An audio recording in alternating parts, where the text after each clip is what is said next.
Hello, welcome to the show. Welcome to Not Just Nintendo, the video game podcast that is about Nintendo, but it's not just Nintendo here at Not Just Nintendo, as I talk about other video games and other video game companies as well. Welcome back, everyone, this time to episode 34 of Not Just Nintendo.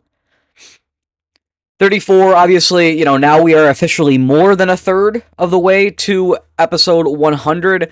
Last time, I was like, oh, we're a third of the way. Technically, 33 is a little bit less, 34 is a little bit more, but either way, we're around about a third of the way to episode 100 numbers-wise.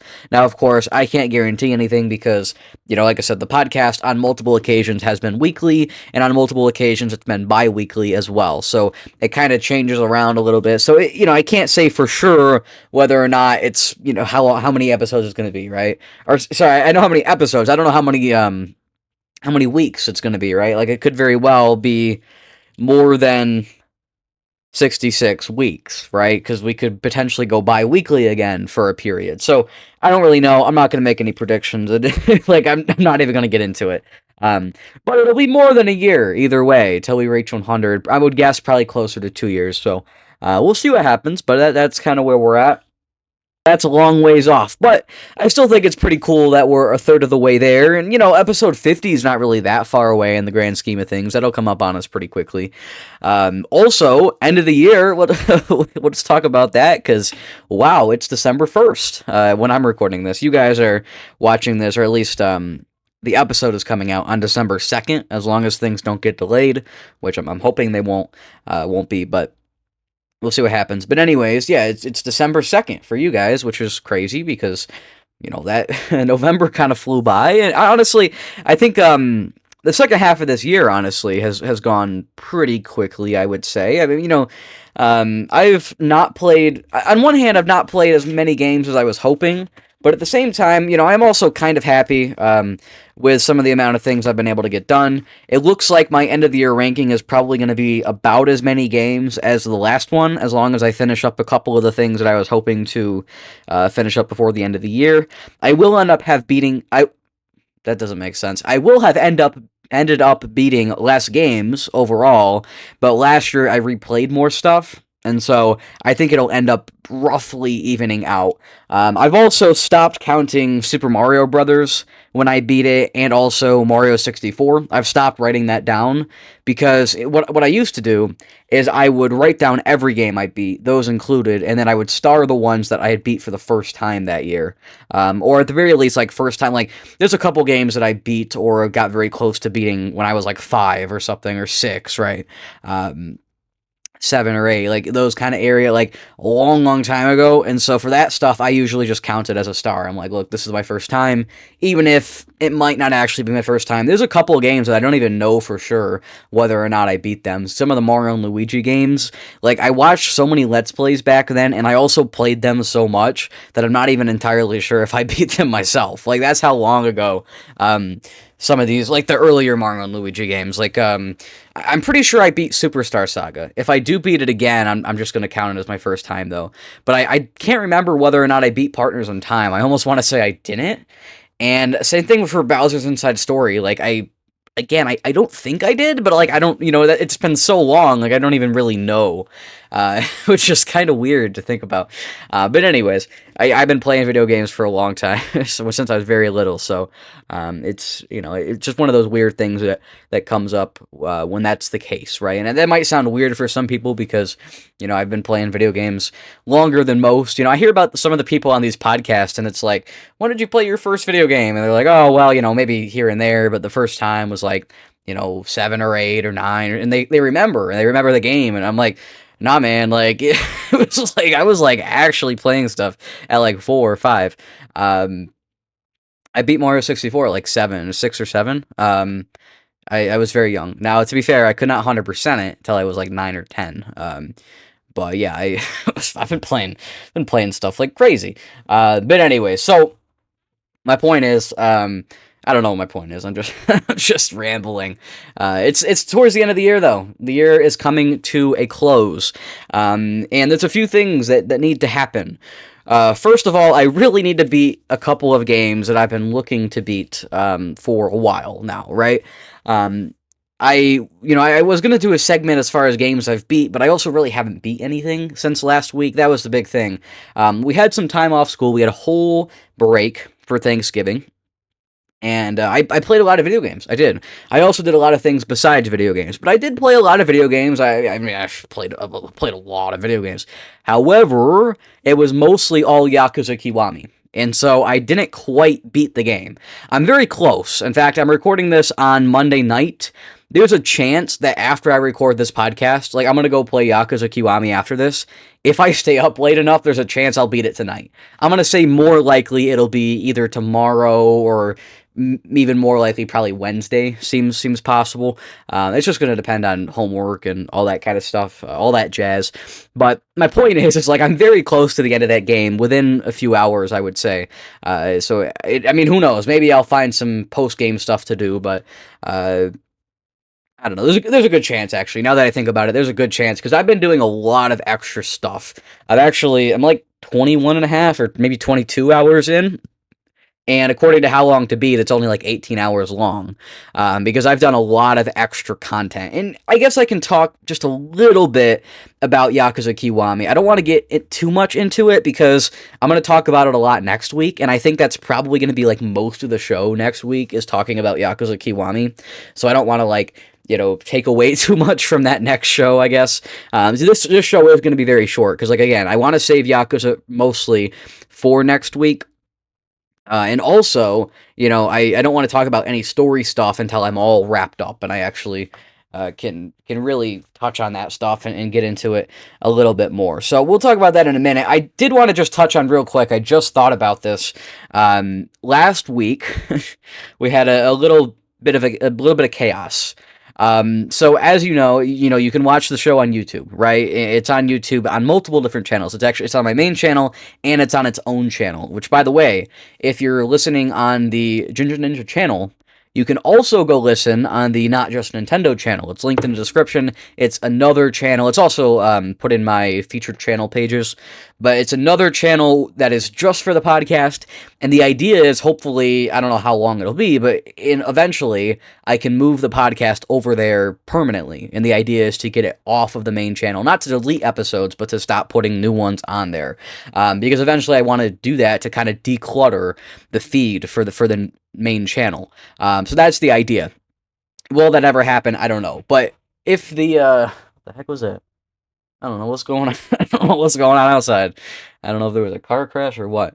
But anyways, so that's the plan is to potentially eventually. That's kind of an interesting phrase. Potentially eventually to move the podcast permanently. In addition to YouTube, the podcast is also on Spotify. That's kind of the other main place. It's actually, I host the show through Spotify, and it gets uploaded, automatically to the YouTube channel, to both of them now. Spotify recently, there's been quite a bit of drama on Spotify, particularly with podcasts on Spotify.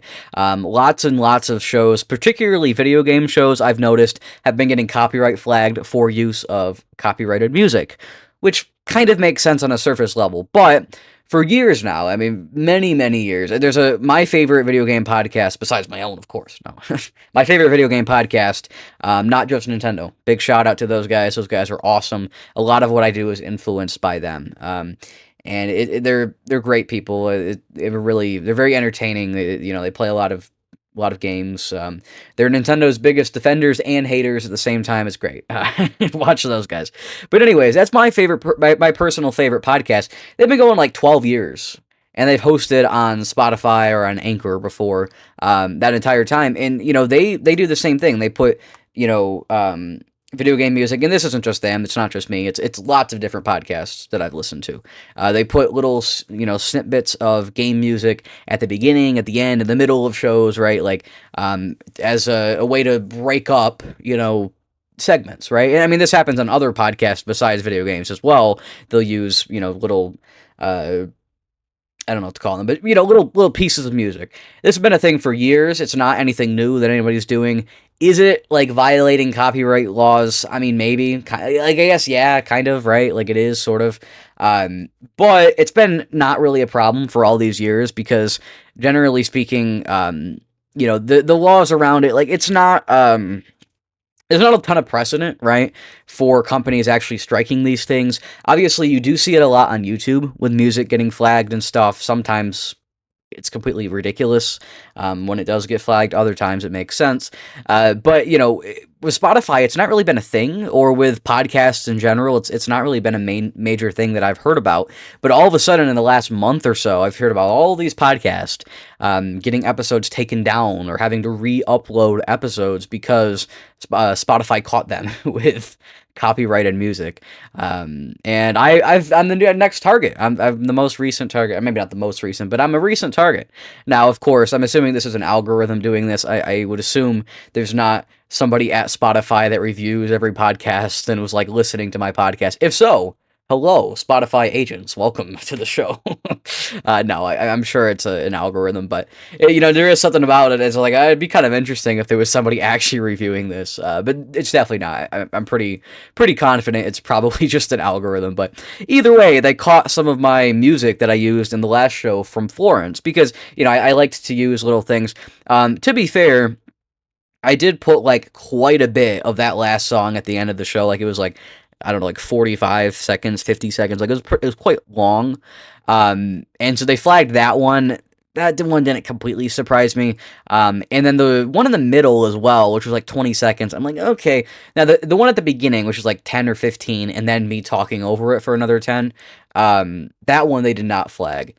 And so they flagged it. They sent me an email. That's how I first found out about it. I got an email about how they were gonna remove episodes of my show. I'm like, dang, what? Like, I kind of expected it to be like all of them or multiple of them. It was just the one. And when I clicked on it, they're all like, oh, you can review. You can take action. I'm like, oh, okay, I'll take action. Like, I figured, on YouTube, when you have copyrighted stuff, every now and then they'll give you the option to, use a different music track. Like, they have ones you can choose. Sometimes there's, you can trim out parts of the episode. And so I figured, I was like, well, you know what? Maybe I can just trim out the last 30 seconds or something of the end of the track, and I can trim out the thing from the middle, and then it'll be a little bit unnatural, the transition between segments without the music break, but at least then they won't delete my show, and I'll just have to explain in the next episode. Well, there were no options for that from Spotify. They had no options. Their take action options were like, all just to claim that you didn't use the music or that you had the license to use the music. I'm like, well, I don't have the license. So I was a little annoyed that they didn't have any options like that. And it made me realize, I'm like, oh, well, this is why all these shows are getting episodes taken down, because there's just not a lot of, Spotify doesn't give you options. So I know, it's awfully rich for me to come here and to complain, even though I'm the one who used copyrighted music. But the point is, it's not that big a deal. I re-uploaded the podcast without music. That version is the version that's on Spotify. It got uploaded to YouTube as well, and I unlisted it. Or actually, I think it's privated even. And my idea was I wanted to see, because it was getting deleted off Spotify, and it has since been deleted off Spotify. I'm not sure, actually. I should really check. I'm not sure if both versions are still around on iHeartRadio and on Amazon Music. I know that the podcast is on those two places as well. So it's a little bit strange, and I don't think I can really remove that version from the other places if it is there.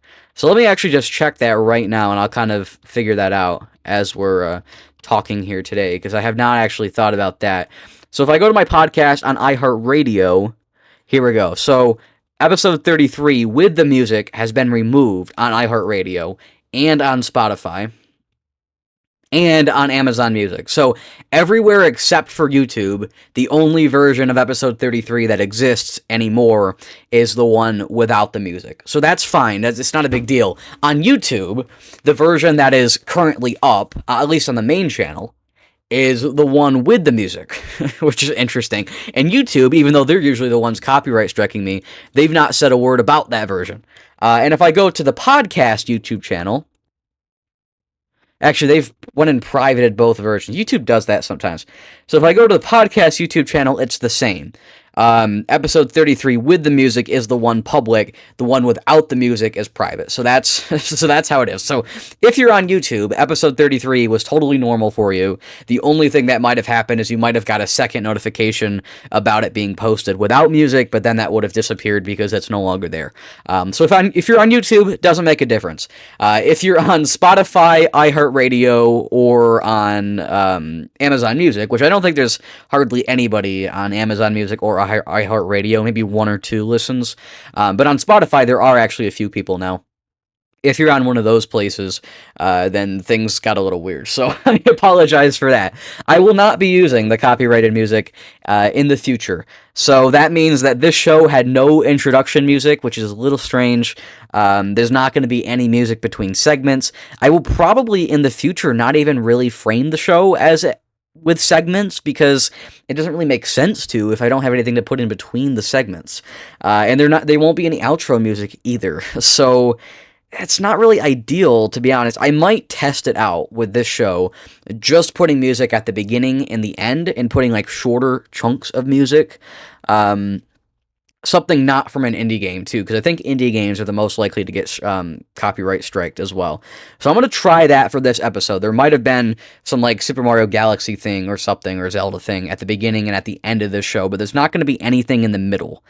And then I will also have an episode or a version of the show ready to go in case they're going to copyright this one and take it down. So that's the plan. This one may end up having the same issue, episode 34. Otherwise, we'll be good, and we'll just keep doing that in the future. Now, I play violin. I play clarinet. I'm a musician. I'm not trying to say I'm like really good, but I have actually like composed a few short things for a friend of mine that was originally going to make a YouTube channel himself. Didn't work out. So I was thinking maybe I'll just make my own music. It's like I can just compose my own music. And maybe I'll end up using that for the intro and the outro. But at least for the time being, there's probably not going to be music unless there is in this episode. So just kind of bear with me here. It's a weird transition. I'm not sure what's going to happen with that. Maybe the show will have to go on with no music. Maybe I'll make music. Or maybe we'll be back to normal. Maybe we can use music again, but we just got to be a little bit more careful about it. I don't know what the issue is, but I know this has been happening with a lot of people. So if you listen to any other video game podcast or even some non-video game podcast, you've probably already heard about this, because this is a thing that's happening all across the landscape, I suppose we'll say. So wasn't exclusive to me. If you were confused about what happened with the last episode, that's what happened. The episode did not come out late.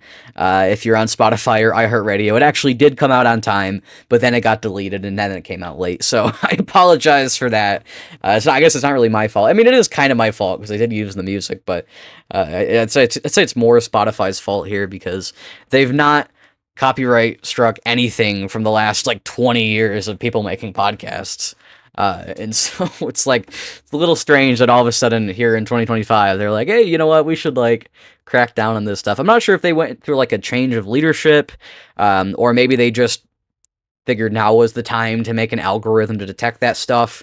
Or maybe there was some sort of like settlement they had to do because some company was like, hey, you know, you're publishing or you're allowing this piece of content with our music. I don't know what happened. I don't really care what happened, to be honest. Like, it is what it is. It's not the end of the world, but it's a little strange. I know there's other things Spotify has been doing that a lot of people don't like. I'm not trying to get kicked off the platform, so I'm not going to talk about it. I also don't even know all the details. I don't think I'm actually going to get kicked off the platform, but I don't know all the details. I'm not going to touch on it. It is what it is.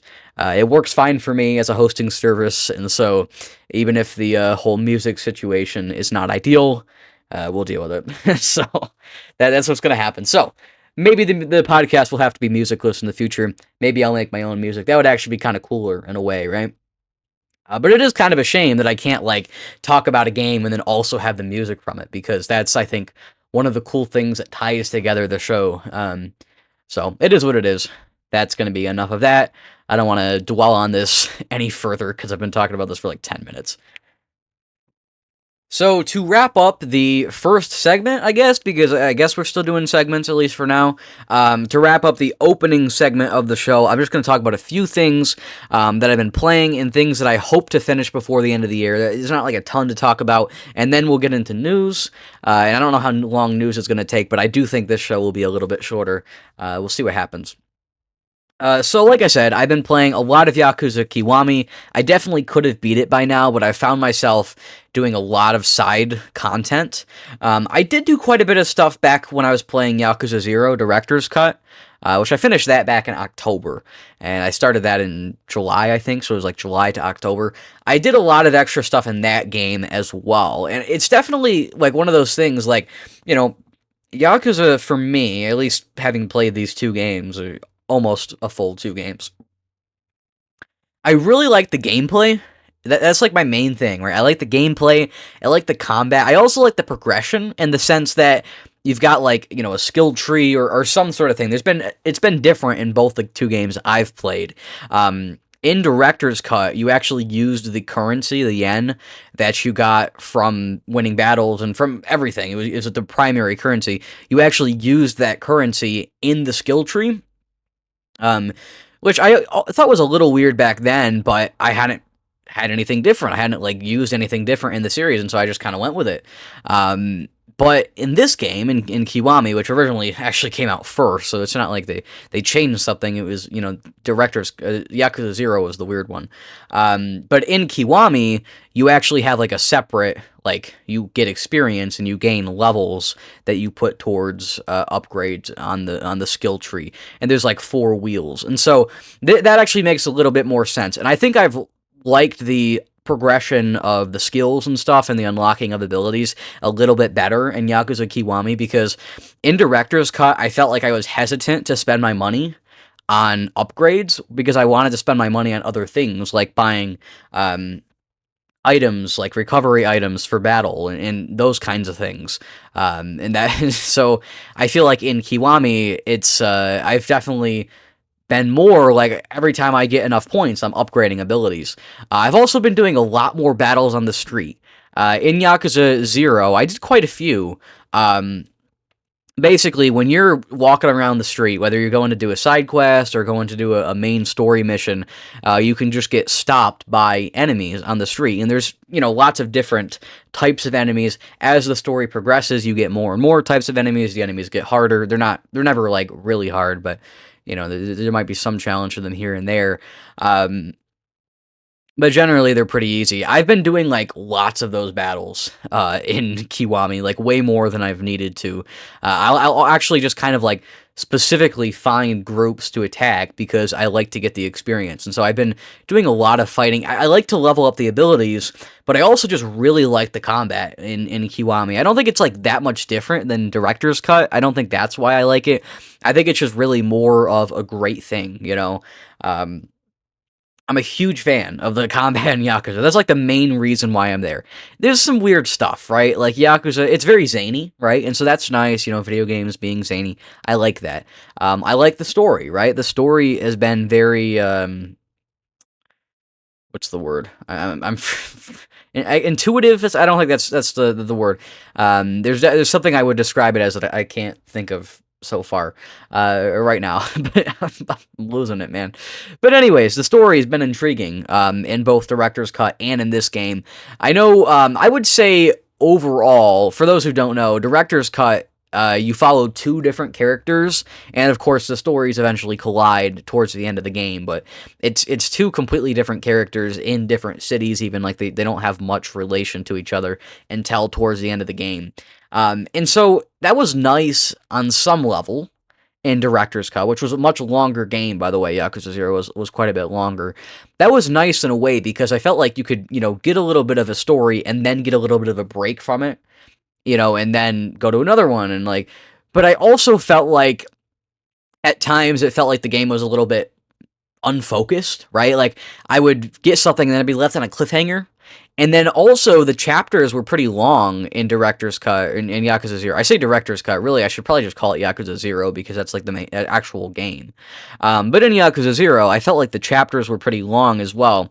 And so I wouldn't always like I would sometimes get away from the game. I would play other stuff. And that's partially because I was playing other stuff, but I think it's also partially because the story was a little bit less captivating because it was broken up and disjuncted.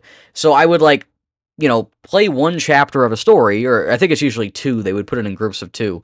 I'd play the 2 chapters of the story, but then I'd be interrupted by 2 chapters of another story, which, it takes me a minute to kind of figure out what's going on again. They give you a recap, which is helpful, but it's a little weird getting back into the groove, especially when both characters had quite different fighting styles, and so I felt like it was a little bit jarring sometimes going from one to the next.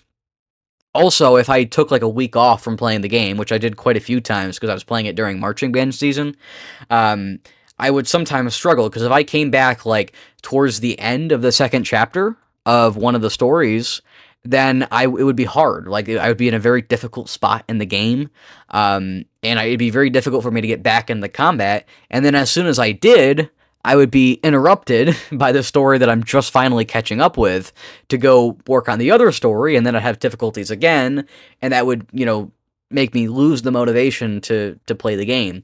And not that I was out of motivation. I definitely enjoyed my time through Director's Cut, and it wasn't a problem that I saw too much then, but after, in hindsight, after beating it, and now having played most of Kiwami, I feel like Kiwami's a little bit stronger in the sense that is a little bit more pushing you towards the end, right? I finish a chapter and then I'm like, all right, I want to see what's going on next, right? In Director's Cut, there wasn't as much of that because sometimes it'd be like, oh, okay, I don't get to see what happens for several more hours because I'm interrupted by another story. So I don't think it was necessarily a problem with Yakuza 0, especially since the whole idea of the game was to describe 2 different stories, right, that were taking place before the original game, which is Kiwami. So it makes sense. Kiwami doesn't have to do that, right? It only has to follow one character, and so maybe Director's Cut is at a little bit of a disadvantage, and they're probably doing it in the best way they possibly could, having both the stories like that.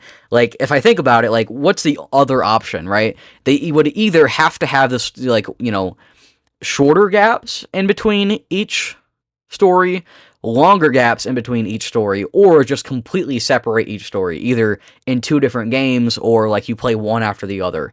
And I feel like any of those things would have made the game a little bit less strong. So it's a difficult thing that Yakuza 0 was trying to do. It did it pretty well, but I still think that Kiwami, the cohesion, is a little bit better as a result.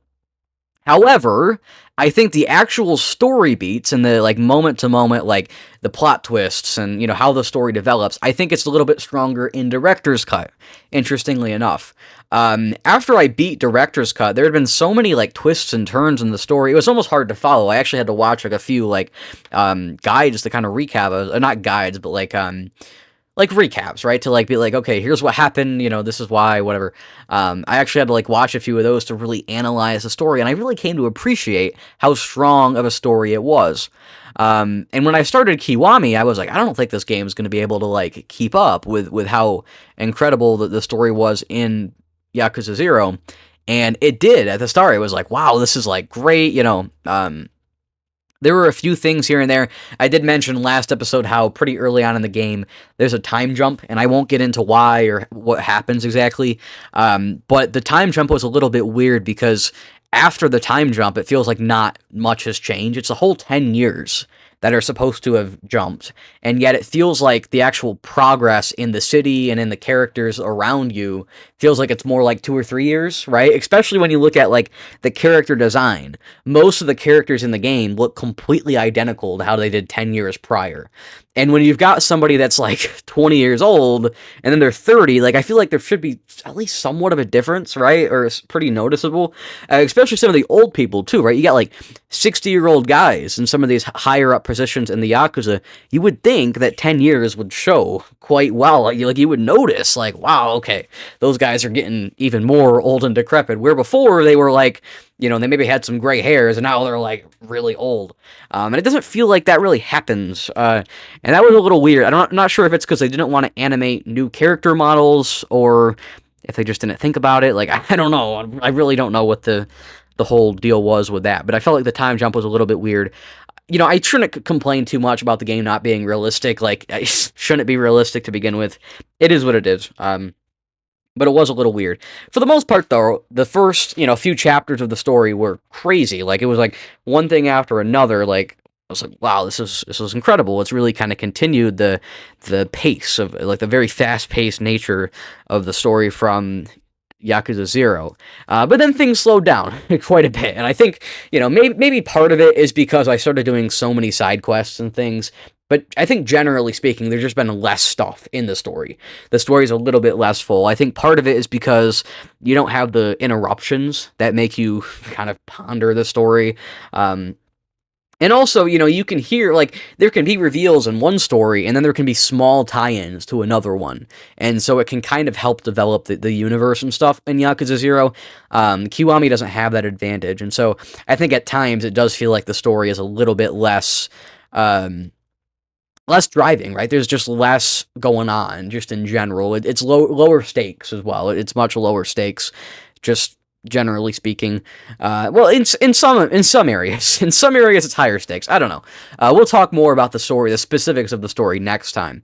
But I have really been looking into in the last probably few months, like the general consensus on Yakuza, and it seems like most people think Yakuza 0 is one of the best games in the series. And it's one of those weird situations where, like, when you're trying to get into a series, and I usually try to start at the beginning chronologically, if I can, and if it makes sense to. But when you're starting a new series, a new game series, and you hear that you're playing the best game in the series, and you're liking it, then it's a little, like, worrying on one hand, because it's like, okay, well, great, I'm glad I started out with this one.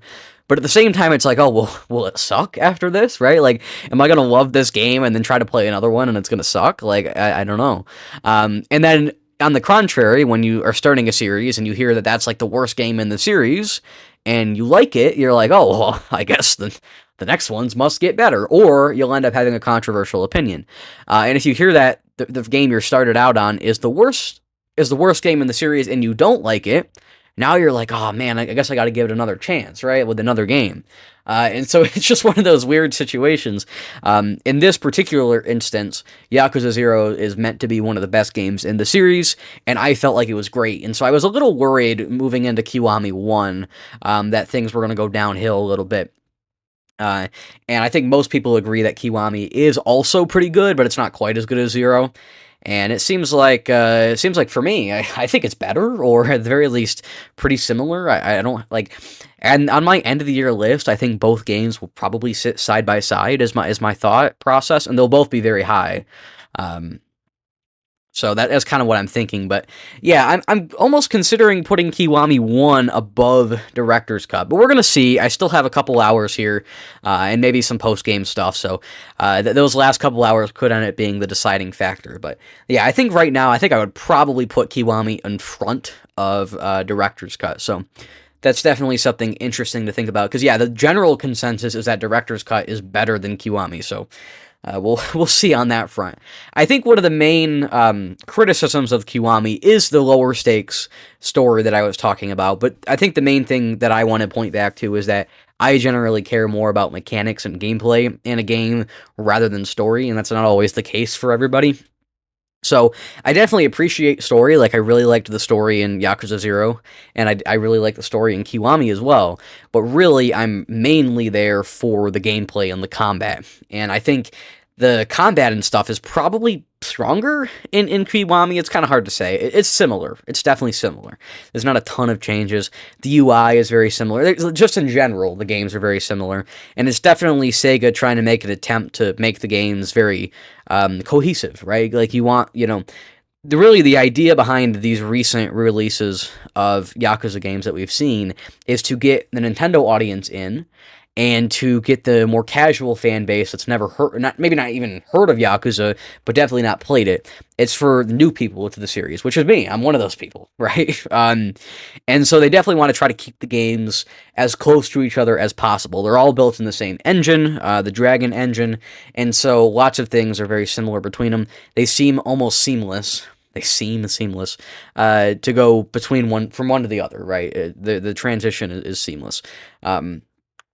So I think, generally speaking, that's a good thing, but it's a little strange sometimes. So, like I said, I think for me, Kiwami is probably a little bit better than Zero, but I could see it going either way. I think I'm at the end of the year, it's going to be a hard choice for me. I've already drafted the first of my lists for end of the year. As I mentioned the last couple episodes, my plan is for my end of the year list to come out on December 19th, which would be the Friday before Christmas. It could also be the 26th, which would be the day after Christmas, obviously. But I'm shooting for the 19th. That's my guess, or that's my hope as well as my goal. And so I definitely need to finish Kiwami by then. Obviously, I think I'll finish it in the next few days. And then I'd also like to go back to Final Fantasy III, and I want to finish that as well. I was originally going to try to finish Uncharted, the first one as well, because I had started that. I don't think that's going to happen. I think I'm probably going to have to take Uncharted with me into next year, and I think that's okay. I'm not really too concerned about it. As long as I finish Kiwami and Final Fantasy III, I think I'll be feeling pretty good for my end of the year list. And I don't know if that'll put me at 40 games or that'll put me at 39. If it's going to be 39, then maybe I'll try to finish an indie game or something just to have 40 on the end of the year list. If I already have 40, then I might just call that good and do the cutoff. Because at some point before the end of the year, there will be the cutoff where I'll have to actually go make the video and finalize the list, and then I won't be able to move anything around. So if I beat anything after that cutoff, then it's going to count for next year's list rather than this year's list. So that's kind of... It's kind of a weird like decision. I'm like, all right, when do I make this cutoff? I've got to decide at some point here. So... We'll see how that all works out. I think that's probably going to be good for me as far as the games I've been playing. You know, I talked about Kiwami. That's kind of the main thing, right? Like, there's not been a whole lot else. I do need to, like I said, I need to get back to Final Fantasy III at least. I need to finish at least that as well by the end of the year. We'll see what else I can get into.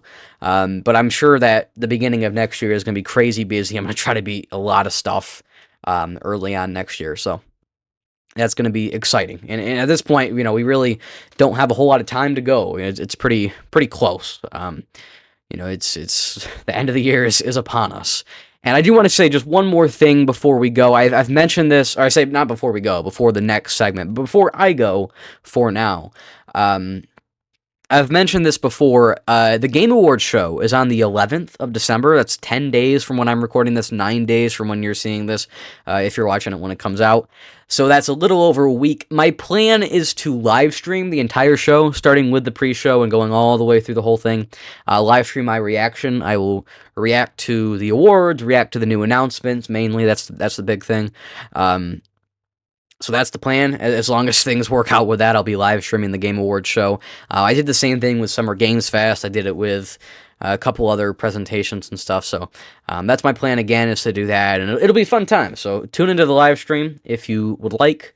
That'll be on my main channel. So if you're on Spotify or you're on any of those other places, or on the Not Just Nintendo channel, make sure you go to The Ginger Ninja. The links are all over the place. You can find them anywhere. To go watch the video. It should be in the description as well of this very show. So subscribe over there and watch my live stream next week for the Game Awards. That'll end up being, I think it's probably 6:30 Eastern time, and that'll be on December 11th. With that, we're going to get into the news segment here in just a moment after the break without music for some reason. So I guess it'll pretty much just cut right to me talking again. It's a little unnatural how that works out. So I'll definitely have to try to get something to put in the space here, because we can't use the music anymore. All right, everyone, welcome back after the non-musical break, the just brief few second pause, I guess. I'm thinking, like I said, I talked about this earlier in the show. I'm not going to touch on it too much more, but next time, I'm not entirely sure what I'm going to do. I might try to get some other music to put in there, or I might just not do two separate segments. But at least for this show, we're going to still do the two segments, because that's just kind of what I'm used to. Let's talk about some industry news, things of that sort. There's actually quite a few individual topics that I want to talk about. However, none of them I don't think are going to take a lot of time, right? It's not like I have a ton to say about any one thing. I just have a bunch of things to kind of name drop. First of all, the Sonic movie universe. So I have not watched the Sonic movies myself. There are now 3 different Sonic movies. There's the one from 2020. There's Sonic the Hedgehog 2 from 2022. Sonic the Hedgehog 3 from 2024. Knuckles was also 2024. That was a TV series, I believe. And now there's also going to be Sonic the Hedgehog 4. And that's coming out in 2027. And now there is a Sonic Universe feature, as Paramount puts it, that is scheduled for December 22nd, 2028. Now that seems to me like probably some sort of Christmas special. But I'm reading this off GameSpot here. They don't really have a specific, they don't have a guess as to what exactly is going to happen here, but they do point out that next year is going to be pretty busy, or not next year, sorry, 2027 is going to be pretty busy for video game adaptations, because there's going to be, at the very least, and there could be more announced later on, but there's the Sonic 4 movie in March, there's the Zelda movie in May, and then there's the Minecraft movie, the second one, in July. So there's going to be a lot of movies coming out. And it seems like more and more in recent times we've been seeing video game adaptations as movies and as TV shows too, right? There was the Halo, there was The Last of Us, some of these like really successful TV shows based off video games. And obviously there's a lot more besides that. And it comes the other way too still. I mean, we've had video games based off movies, and nowadays, we still have them. We have like Indiana Jones and the Great Circle, right? We have things like that. Licensed stuff. But I feel like nowadays you don't really tend to see quite as much of the licensed stuff, or at the very least, the licensed stuff you do see is not based off a specific movie or, TV series or anything. It's just based off a character. Like there's the Wolverine game, right? That's supposed to come out in 2027. Or actually, I think that's next year, 2026, I'm pretty sure. But anyway, there's the Wolverine game. That's not based off of any one movie or any one comic book. It's based off everything the character's done, and many different stories will, be taken from, I'm sure. And so that's kind of how you expect licensed games to work more recently. But anyways, obviously there's the Mario movie, right? There was now the second Mario movie that's coming out next year in April. I think it was April, I'm pretty sure. That's the Mario Galaxy movie. So it just seems like there's always a lot of video game adaptations. I've not watched a lot of them myself, maybe here and there a few of them. I definitely want to watch some more of them. I need to watch all the Sonic movies, honestly. That used to be a thing. But yeah, it seems like 2027 is going to shape up to be a big thing. And I don't know if I'll see the Mario Galaxy movie in theaters, but at the very least, I want to watch it at some point next year. And I definitely want to see the Zelda movie, probably in theaters. I'm very excited about that. So I just thought I'd kind of talk about that. Alright, there was a Cyber Monday deal. I'm actually not entirely sure if this is still going, but this was the first deal for Switch 2s at Walmart and Amazon. It was a Cyber Monday deal for the Mario Kart World bundle of the Switch 2. Obviously, that came out at $500, where the original Switch 2 was at $450, and the Cyber Monday deal put the Mario Kart bundle also at $450. So that's the first big sale that the Switch 2 has seen. Obviously, it's pretty early, but it makes sense. It's a Cyber Monday thing. Yeah, I'm not even entirely sure if there's actually still... I don't think there is still a... I don't know if that deal is still available. Actually, I guess I can go check real quick. Look on Amazon. I don't know. But whatever. I don't know if it is still going. But either way, if it's still going, then you can do that. There was also a Cyber Monday deal on one of the Express micro SD cards. So I don't know. I just think it's interesting we're seeing a Switch 2 sale this early on. Obviously, it makes sense because it's, for Cyber Monday, and, it's pretty common to see console sales and stuff, but it's definitely, it's interesting, for sure. Alright, so, CD Projekt Red, they're the Witcher and Cyberpunk 2077, and some other stuff too, but those are their bigger things. They're those guys. Obviously, The Witcher 4 was announced at the Game Awards last year. We don't have an official release date on that, but they're saying probably in the 2027 to 2028 area. And they have confirmed now that The Witcher 5 and 6 are also games that are going to be in development. So they're confirming that this is going to be a new trilogy for The Witcher. It's not just like a one additional thing. You see this a lot. You'll see like a trilogy of 3 games, and then they'll come back years later and do a 4th one. But they're confirming that there's actually going to be a whole second trilogy of games. And so I imagine that these things are each going to come out at least 4 or 5 years apart, I would think, right? I mean, unless they do them all at the same time in the same engine, then maybe 3 years apart or something, but it's going to be a little while before these all come out either way, which is probably fine. I think for most people, that's probably okay because these are very long games anyways. I've actually never played a Witcher game or I've never played Cyberpunk. Never played a CD Projekt Red game at all. I do have The Witcher 3. It's one of the things that I'm potentially thinking about trying next year. We'll see what happens. I don't know. It's really long, and I'm not entirely sure if I would really be into it. So it's probably one of those things that I've got to just try one day and play for a few hours and see if it's the kind of thing I might like. So we'll see. I don't know. But if it's going to happen, it might be next year. It might not be for a couple years. So that's kind of where I'm at on that. But it's interesting that they've already announced 3 more. It's kind of crazy. All right, the Xbox 360. This was actually, I think I missed this last week, but I don't remember. Did I miss it or did I just not do a news segment last week? Because I didn't talk about this last week, and I think it would have been, yeah, it would have been relevant last week too. So I might have just missed it. But the Xbox 360 has turned 20 years old. November 22nd, it turns 20 years old. Next year, around this time of year, we're gonna see the Wii and the PS3 also turn 20 years old, but the 360 came out early. So the Wii was on November 19th, 2006. I'm pretty confident on that. And then, let's see, the PS3 was the 11th. Okay, so there you go. So November 11th and November 19th, those are going to be the 20-year anniversaries next year for the PS3 and the Wii. So we're seeing the 7th generation becoming quite old, as it turns out.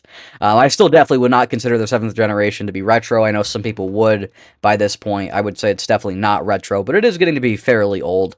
It's definitely not current anymore. I'm not even sure I'd call it recent, but it is modern, I would say. I'd still say it's modern, but 20 years is a bit back at this point, especially in the video game world, which is a pretty young industry still.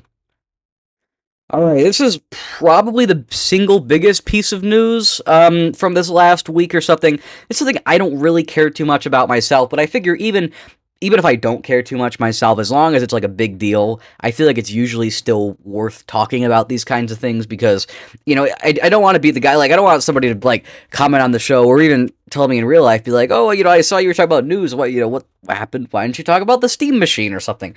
So even if I don't have any plans myself to engage in the material, I like to at least talk about most things in the video game industry. I know I'm not perfect. I probably miss lots of stuff, but I try to at least get the bigger things. I definitely like more talking about games I've played and things like that. That's kind of more my forte. But I do like talking about news and stuff and predicting things as well, and so I like to try to do what I can. So the big thing of this week is that a employee left Rockstar. Now, I don't know all of the details about this. I've not really been too involved. But they had a demo reel that leaked from this Rockstar employee, and everybody thinks it's actually real. So there's been a few of these in the past. A lot of them were AI generated. But this one supposedly is not fake. A lot of people think it's not fake. So it's a video. I believe it's been taken down and reposted and a lot of different stuff. But it's, it apparently leaked some stuff about GTA 6. Not anything too big, I don't think. But it was a lot of, like, small details with animations and stuff. People were talking about there's something where one of the characters, like, is on a bike, and they go to, like, back up on the bike, and people were saying it was very realistic how they, like, used their feet. How he used his feet to, like, accurately back up the bike. I don't know. I don't really plan to play GTA 6. I mean, maybe in 20 years. It's definitely not so, like, I could see potentially 15 years down the line, I find GTA 6 for like $5, and I'm like, oh, that's a great thing to have in the collection. And I play it for an hour or something. But I'm gonna imagine I probably won't ever actually play it. I suppose it's possible, but I would say it's not very likely. But obviously, either way, whether you like the game or not, I mean, this is a pretty big leak, pretty important thing. A lot of people are talking about it. It's kind of pretty big news. I guess also on the topic of leaks, although I'm not entirely sure that it counts as a leak because it is from Jeff Keighley himself.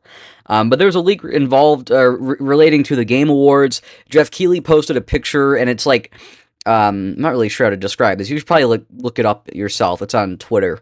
Or you could just look up Jeff Keighley picture, right? You'll probably find it. But it's like a bunch of like skulls in like a desert, a statue, with a bunch of skulls on it. And I know some people were saying that it looked kind of Elder Scrolls-esque. Some people were saying it looked kind of Diablo-esque. And I think the majority of people were saying it was more God of War looking. And so this led to, obviously, a lot of speculation that they could potentially be announcing a new God of War game or something. But then somebody else was saying, Synth Potato on Twitter, that the statue was not something CGI'd into a game, but rather actually like a real like statue. Like it's just like an actual thing in person that they put up somewhere, and I'm not entirely sure why they would do that. I don't know if it was for promotional parts or if it was... I'm not entirely sure how this stuff works. Maybe it was part of the set. But this guy kind of showed more of a clip going around it. Now, again, this could have been totally fake. I don't really know what the general opinion is, but of course, he tried to analyze it as a Norse statue, and so that was kind of what really led to the rumor of it being a new God of War game, or like just a teaser for one, or potentially even a new IP related to Norse mythology. But then, the same guy, and I'm not sure if this is the guy that originally posted these things or if he just reposted these things, but either way, then there were people showing that there was another picture and it was lighting up at nighttime, and so now people are saying it's Diablo 4. I don't know. I just figured I wanted to kind of talk about this. I don't really understand exactly. This is a little confusing, but the point is, there's a big teaser. Jeff Keighley was involved, and it's either for God of War or Diablo, probably. So expect either a Diablo game or a God of War game at the Game Awards. I think a God of War game would be cool. I still haven't played God of War or God of War Ragnarok. That's what it's called, right? Ragnarok, pretty sure. I'm pretty sure it's Ragnarok. But anyway, I haven't played the second one either. I have them both, and I started the first one a long time ago, like almost a year ago at this point. And I played it for like 2 hours. It was alright. It was good. But I had other things to play, and I kind of got away from it. And so at some point, I'll go back and restart that and play that through. And I was thinking about doing that at some point next year. So we'll see what happens. Bunch of people got Metroid Prime 4 early. At this point, it's not super early because the game does come out in 2 days on this Thursday. There's going to be a lot of people talking about that. I will not be talking about that because I'm not going to buy it this year. I might get it sometime next year, was the thought, because I still have to play Metroid Prime Remastered, and I'm kind of waiting to see if we'll potentially get a better way to play Metroid Prime 2 and 3. We'll see what happens. And also, I don't know, I've just got other things, like, it's just not, like, things aren't lining up. I really, I would really rather play the other games first. I'm not that excited about Prime 4 because I want to play all the whole series, and so I'm waiting for Prime 2 and 3. I've talked about this a lot. I don't want to, like, really get too into it because I talk about this all the time, but that's kind of where I'm at on that front. Assassin's Creed Shadows got ported over to the Switch 2, and I guess a lot of people are saying that Shadows runs really well on the Switch 2. I imagine if I ever get around to playing it, I'll probably play it somewhere else, I would think. Like, I don't know. I'll definitely do some more research, but I feel like by the time I ever get through the Assassin's Creed series and get that far along, I'll probably have, like... I don't know, they'll probably have another console out by then or something, I don't know. We'll see what happens. But anyways, so yeah, Assassin's Creed Shadows came over to Switch 2. It looks fantastic. I think it is capped at 30 frames, though, which isn't ideal, but I guess it's not really the end of the world. I don't know. I mean, it could be better, but it definitely seems like even on Switch 2, Assassin's Creed Shadows is running really well, and this is definitely more evidence that, like, hey, yes, it may be true that the Switch 2 is obviously far less powerful than the PS5 or the Xbox. But it's not far less powerful. It's a bit less powerful. I mean, at this point, it's about half as powerful, I would say. Because that's roughly what the teraflop numbers represent, and also you've got to consider the fact that there's like upscaling and stuff like that. So I would say that Switch 2 is probably about half as powerful, but it really goes to show that you don't really need all that extra power to still make something look incredible and run incredible. It really comes down to the optimization. And so if the companies want to put in the effort or are able to put in the effort because they got dev kits and stuff, games can run really well on Switch 2. Now, Switch 1, we are kind of getting to the point where big third-party stuff is not going to run great on Switch 1 because the thing really is just underpowered. And that's been the case for a few years now. But the Switch 2 definitely has the potential.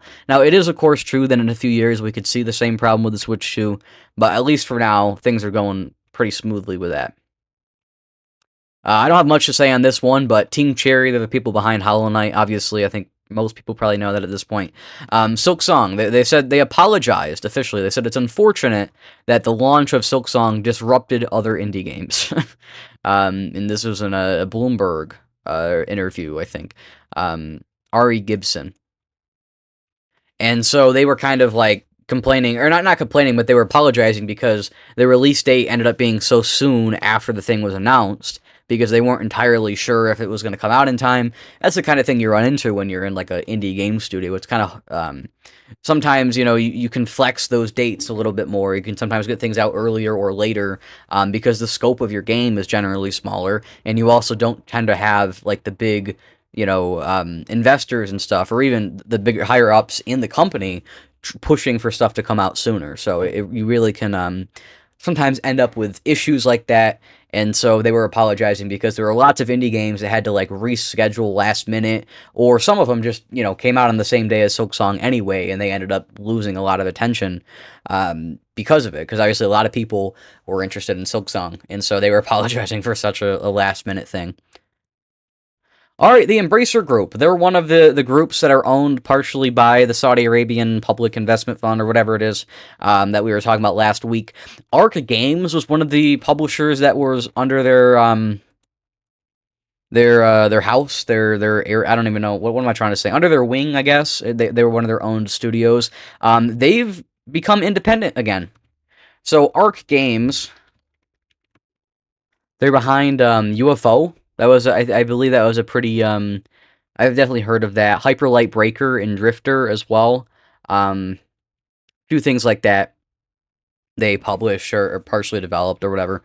And they've regained independence. So it's definitely interesting. You don't hear too often about publishers gaining independence after being bought out. I feel like it's usually the other way, right? You've got independent studios that end up losing their independence. In this case, you had one that was previously bought that's now gained its independence, which is a little strange. I guess it was a big buyout within the management team, and they managed to make it independent again.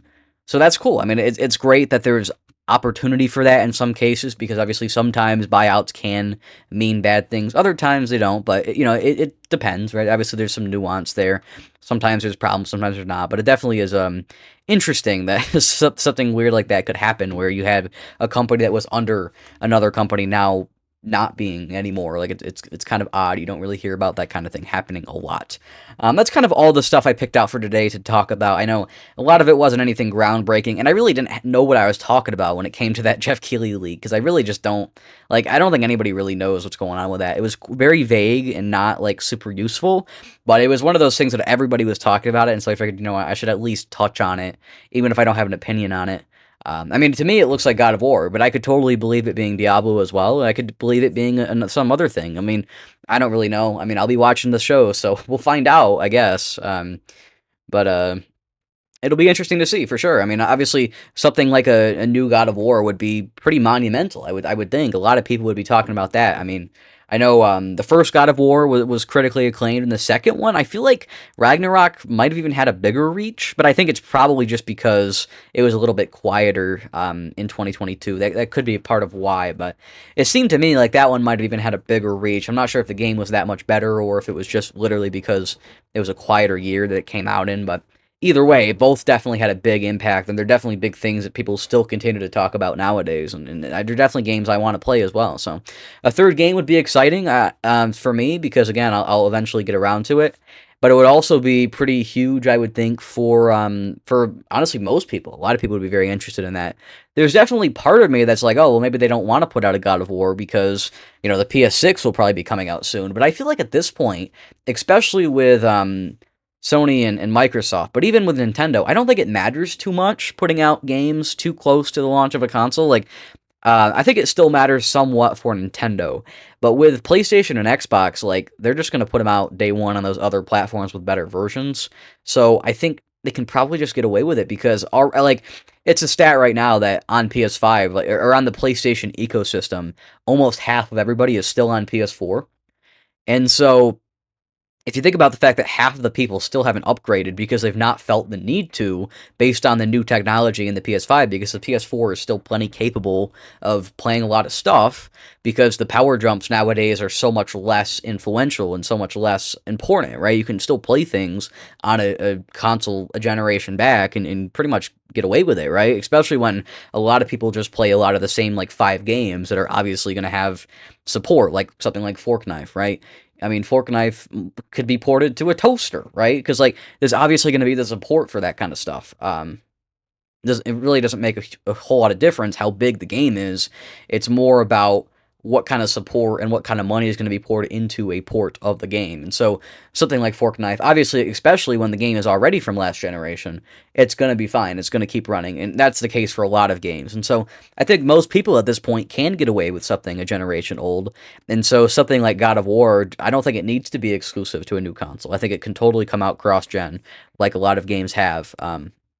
So yeah, I mean, it does definitely seem plausible, even with a PS6 coming soon, that a God of War could come out before that. And honestly, if they announce it, at the Game Awards, it could still be the launch game for PS6, right? So I could see it going either way. I don't even know for sure that it's going to happen, so I shouldn't really get into the speculation too much. But it's always fun to kind of speculate a little bit. So I guess with that, I will see you guys next week on December 9th will be the next episode as long as everything goes to plan. And that'll be right before the Game Awards. I think next week the plan is probably to talk about Yakuza. I'm thinking by then I'll probably have beat it. And hopefully I'll have at least played a little bit of something else as well to kind of touch on a little bit. And then of course we'll talk about news, right? I might like a last couple of predictions for announcements at the Game Awards. And that'll be it, right? That'll be the show, really. And then the big thing is going to be December 16th, where we're going to actually talk about the Game Awards and what things were announced and things like that. And so that'll be one of the last episodes of the year. So that's the plan. But I guess with that all said, I think I'm probably going to call it a day or call it a show. Thanks again for listening. I'll see you on my live stream as well on December 11th. I'm going to live stream the Game Awards show, my reaction to it. And we're going to do all that stuff. That'll be fun. So, see you guys then, and goodbye.